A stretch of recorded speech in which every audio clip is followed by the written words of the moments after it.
एक फ़िल्म को रिलीज़ हुए करीब 2 महीने हुए हैं। अगर आज उसकी बात होगी तो ज़ाहिर है ये उचित नहीं, लेकिन अगर हमने मल्लिकापुरम की बात नहीं की so that will be grave injustice to the Malayalam film. Hi friends, this is Mayur. You're watching Beyond Bollywood Plus. Before we talk about the film, please share करिए ये वीडियो को लाइक करिए, subscribe to my channel and don't forget to press the bell icon. Malikappuram ये एक Malayalam film है जो कि 30 दिसंबर 2022 को आई थी।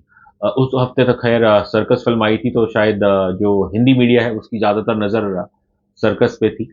और आई थिंक कुछ हफ्ते बाद शायद ये फिल्म बॉम्बे जैसे शहर में आई थी, लेकिन दुर्भाग्य से हमारे घर से कहीं नज़दीक नहीं लगी थी।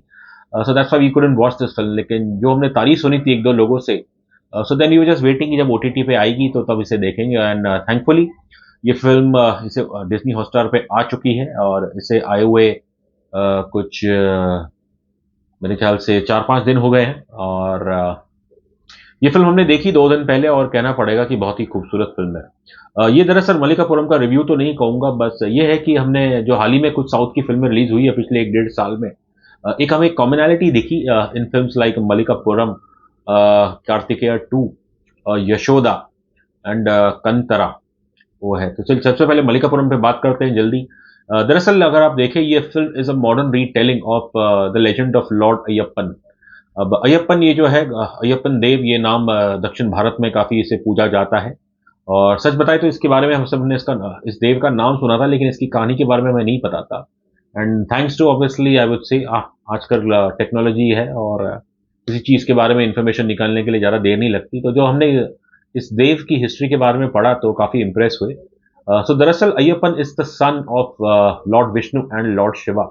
ज़ाहिर है ये सुनने में आपको काफ़ी आश्चर्य होगा लेकिन कहानी कुछ इस प्रकार की है कि एक राक्षसी थी Mahishi, who was the sister of Mahishasura. खैर महिषासुर की कहानी तो पूरा मेरे ख्याल से एटलीस्ट नॉर्थ इंडिया तो काफ़ी जानता है जिसका वध माँ दुर्गा ने किया था।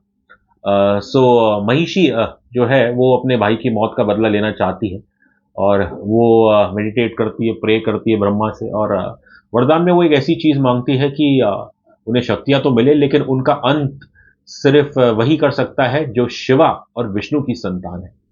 अब क्योंकि ऑब्वियसली दोनों देव पुरुष हैं, तो दोनों पुरुष की संतान कैसे पैदा होगी? लेकिन देव वो भी बड़े स्मार्ट होते हैं और तब दोनों भगवान ने शिव और विष्णु ने एक निर्णय लिया था कि विष्णु भगवान ने एक अपने अवतार का जन्म दिया एक महिला के रूप में और मोहिनी ये जो कैरेक्टर है ये जो है मोहिनी फिर इनकी जो संतान पैदा हुई थी वो है अय्यप्पन।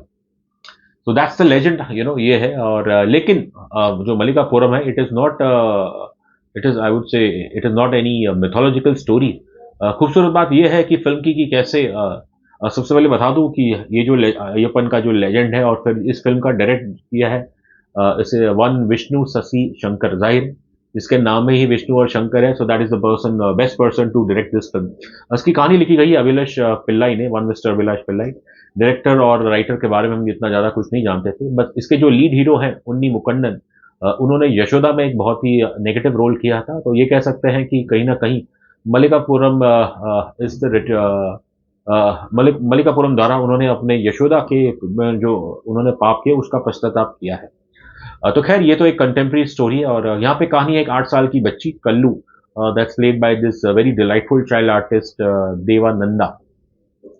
तो कहानी कुछ इस तरह है कि कल्लू 8 साल की बच्ची है और इसका लगाव अपने पिता से ज़्यादा है। दुर्भाग्य से पिता काफ़ी कर्ज़े में डूबा हुआ है और पिछले 3-4 साल से बच्चे की तमन्ना रही है कि वो अयप्पा के दर्शन करने के लिए सबरीमल्ला जाए। ख़ैर जो सबरीमल्ला के बारे में हमने थोड़ा बहुत सुना है कि वहाँ महिला अलाउड नहीं है, बट मेबी शायद बच्चे अलाउड हो। तो ख़ैर लेकिन बिकॉज़ पिताजी कर्ज़े में डूबे हुए हैं और उनके पास पैसे नहीं है कि वो बच्ची को सबरीमला ले जा सकते हैं। लेकिन तो हर साल की तरह वो उन्हें मीठी-मीठी बातें करके बेटी को मना लेते थे। और दुर्भाग्य से इस बार फिर एक घटना होती है और फिर गुस्से में आकर ये बच्ची कल्लू ये डिसीज़न लेती है कि बस वो अभी का अभी जाएँगी सबरीमला, भले उनका कोई साथ ना दे। अब एक बच्ची कैसे अकेली जाएगी एक केरल का गाँव छोड़ के और दूर सबरीमला में। खैर उनका साथ देने आते हैं उनके एक कज़िन ब्रदर पीयूष, और ये दोनों बच्चे मिलके जेब में कोई पैसे नहीं है और ये जाते हैं सबरीमला के लिए निकल पड़ते हैं।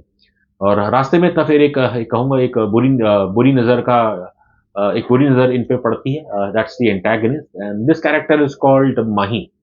सो कहना पड़ेगा I think inspired by Ayyappan's legend, director ने और राइटर ने एक बड़ी स्मार्टली यहाँ पे जेंडर थोड़ा चेंज किया है। जो उनके विलन है उन्हें एक मेल है, वो एक मेल है, लेकिन नाम माही है, तो obviously it is in reference to महिषी।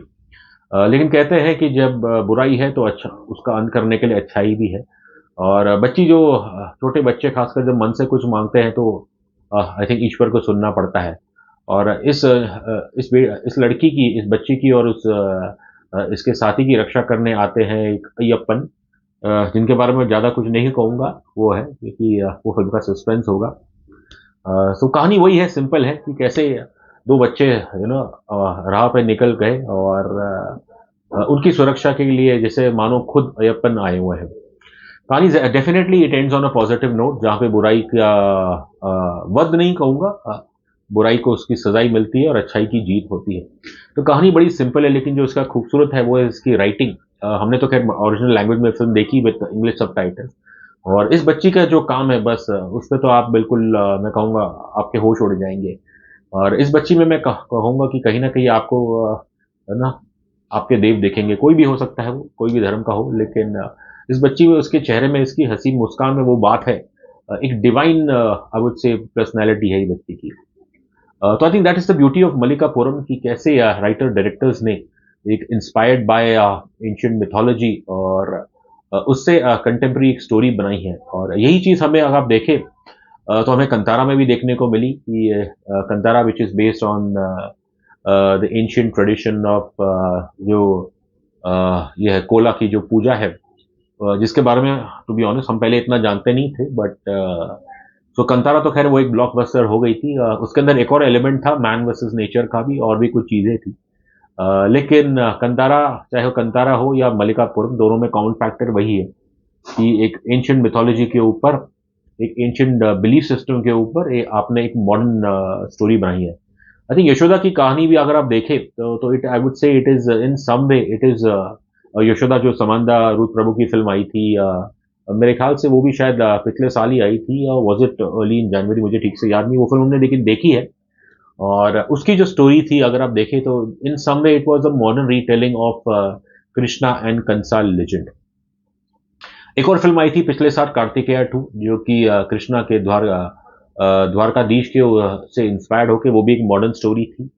और कार्तिकेय 2 और कंतारा में एक कॉमन फैक्टर और है कि कैसे जो मेन हीरो है, जो लीड प्रोटैगनिस्ट है, वो पहले थोड़ा एक जो पोर्ट्रेयल है, इतना अटैच नहीं है वो उस बिलीफ सिस्टम से। हालाँकि कंतारा में जो ऋषभ शेट्टी के जो कैरेक्टर है वो मानते हैं, लेकिन वो कुछ ऐसी चीज़ें भी करते हैं जो शायद उस कल्चर के विरुद्ध हो। बट मेन थिंग वही है, चाहे वो कंतारा हो या फिर मल्लिकापुरम और कार्तिकेय 2 या यशोदा। आई थिंक साउथ के राइटर्स और इन फ़िल्मों से हमें ये सीखने को मिलता है कि कैसे आपको आज के दौर में आप ट्रेडिशनल फॉर्मेट में शायद ये स्टोरीज़ बताना बहुत रिस्की है, शायद पॉसिबल ना हो, लेकिन आप पुरानी कहानियों को, पुरानी मिथोलॉजी को उनसे इंस्पायर्ड होके आप एक कंटेम्परेरी स्टोरी कह सकते हैं। अब अनफॉर्चुनेटली आई थिंक बॉलीवुड में ये स्किल अभी तक इतनी आई नहीं है, और जो अगर आप इतिहास देखें, जिसके लिए उसे काफ़ी ट्रोल भी किया जाता है कि ऐसा कहा जाता है कि बॉलीवुड इज़ एंटी हिंदू या एंटी ट्रेडिशन, और शायद कुछ एक तबके का वो फेवरेटिज्म करता है। ऑनेस्टली स्पीकिंग हमें तो आजकल ऐसा कभी लगा नहीं है। हाँ, लेकिन जब कुछ पीके जैसी फ़िल्में आती है तो ज़ाहिर है लोगों की भावनाएँ हर्ट हो सकती है। और हाल ही में श्रेयस तलपड़े साहब, उन्होंने एक माफ़ी माँगी थी बिकॉज़ उनकी कोई पुरानी फ़िल्म का एक क्लिप आया था जिसका नाम भी हमें पता नहीं था।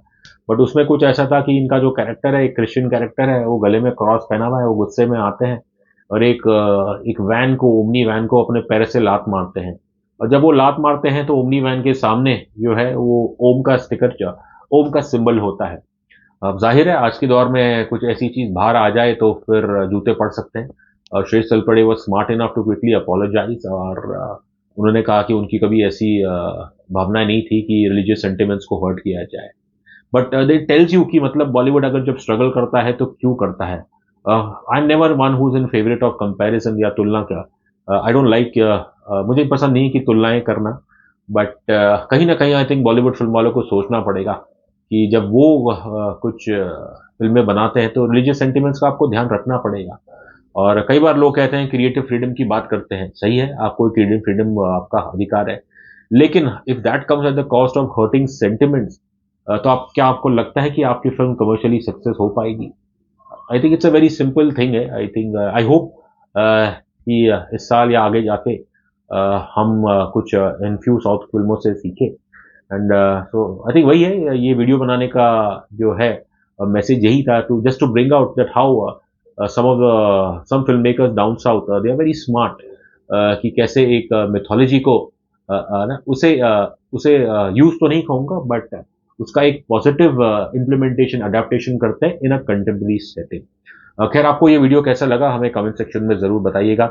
And until we meet again next time, thank you so much, take care.